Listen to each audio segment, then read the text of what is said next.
The British Supreme Court ruled on Wednesday that Scotland does not have the power to hold a new referendum on independence without the approval of the UK Parliament. The judgment is a setback for the Scottish government's campaign to break away from the United Kingdom. British Prime Minister Rishi Sunak said he welcomes the clear and definitive ruling of the Supreme Court. Scotland's First Minister Nicola Sturgeon expressed disappointment at the decision, but said she respected the court's ruling. Sturgeon also reiterated her pro-independence Scottish National Party would use the next general election as a de facto referendum on Scottish independence. In the first referendum on independence in 2014, 55% of Scottish voters chose to remain part of UK. The recent UK Supreme Court decision is in respect of an application seeking clarification about the constitutional position as to whether or not the Scottish Government can hold a further referendum on independence. I think it's important to put in context that the 2014 referendum was held before the Brexit referendum, and therefore people in Scotland understood that they would remain within the EU, whereas leaving the UK on independence would have meant us leaving the EU. That, however, changed with the Brexit vote in the UK.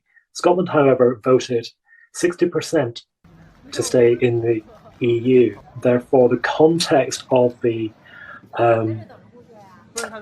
request to consider whether or not Scotland can hold a second referendum is in that context.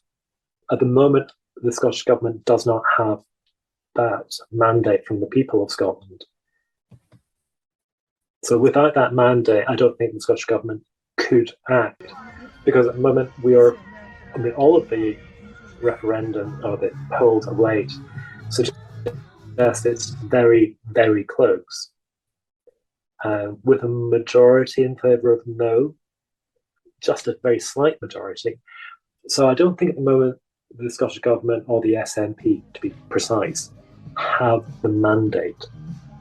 And the judgment makes it very clear that the question being posed actually was fundamental to the sovereignty of the UK Parliament.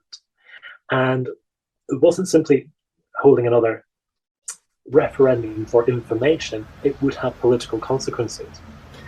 I think there are too many other factors for the people in Scotland who are the people who will make the decision, not the Scottish Government, not the SNP party.